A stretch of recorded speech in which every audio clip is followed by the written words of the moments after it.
What is up, guys? My name is Gil and welcome back to another episode. So today I just received two items in the mail. One is a lens and another one is an adapter. So we're gonna test them out. We're gonna check and see how they work, or do they really work. So let's get into it.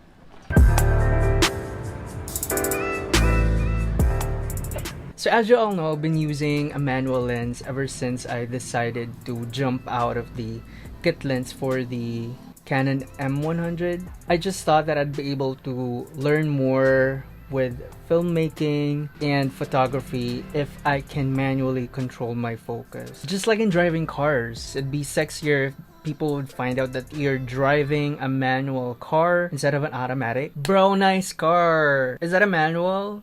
It's a matic. You're pussy as fuck, bro. Well, don't get me wrong, I've had some great shots with my manual lens since I'd be able to perfect everything before I start shutting the shutter. But nailing the focus on a manual lens is a drag. I mean, you just have to guess since you're looking at the small screen. Good thing most cameras now have focus peaking, which helps nailing the focus of my shots using a manual lens.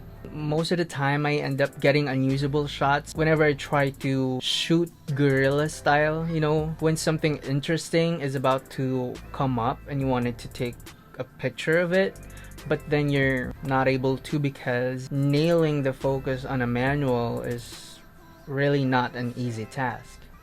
Or you may have taken the picture, but it's a little blurry. When you look at your picture from afar, it doesn't look blurry, but when you try to look at the fine details, it's non-existent.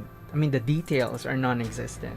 It happens to me about 40% of the time, so I decided to jump out of the manual world and shamelessly enter the autofocus world. And you know what?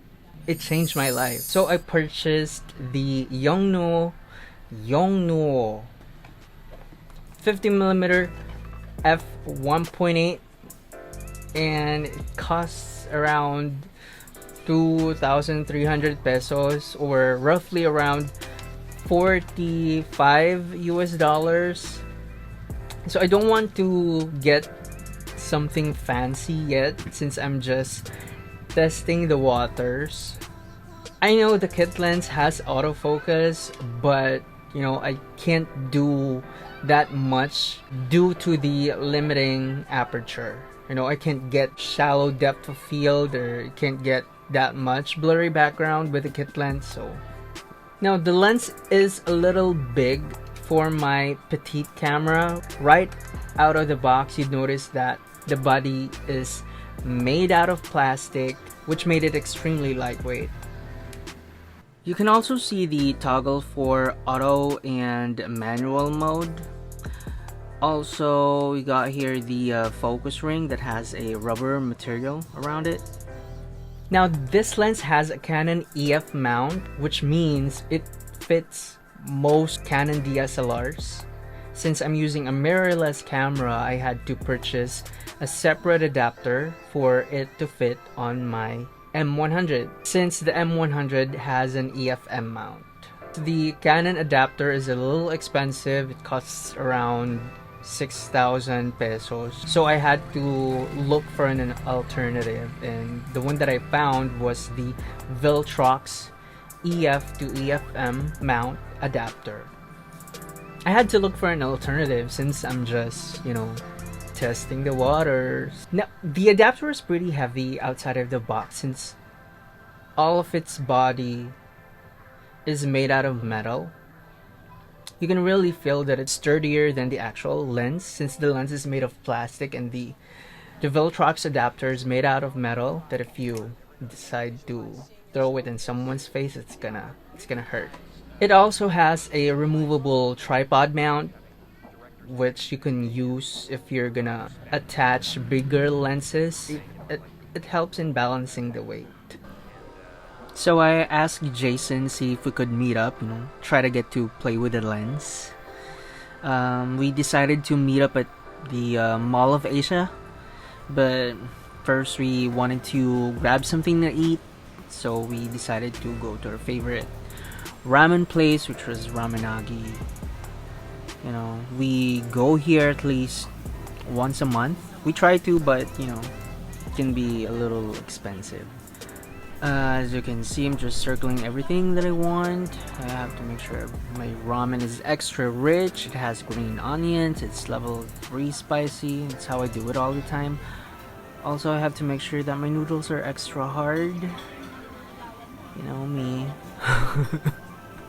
Then I have to put in my name, which is always BABY baby.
That you used to go up on Mulholland Drive and park every night. and visualize seeing yourself as... Yeah, I would visualize. So the lens and the adapter works really well together. I mean, I didn't experience any hiccups with regards to the autofocus not working or what. So all in all, it's a bang for your buck. So it's really worth the money if you're looking for a lens that produces creamy backgrounds or shallow depth of field. This really is the lens that I can suggest for you to start with, apart from the Canon counterpart. Since the Canon counterpart is a little expensive, this one's a little cheaper. Since if you're just testing the waters, or if you're just broke as fuck, just like me, then you can just pop it in your camera and then go ahead and take your shot. Challenge yourself to take a picture every day and then post it on Instagram, see how it works, see how people would react. Rest assured, in time, we'd all be able to like really get interesting shots. That's it for today's video. I hope you guys enjoyed, and I'll see you next time. Bye.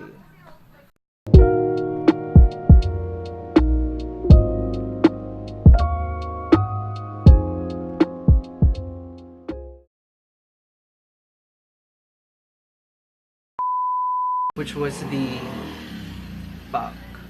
50mm, 50mm, 50mm. So I purchased the Yongnuo 15mm, 15mm. So I purchased 15mm 50. So I purchased the Yongnuo 50mm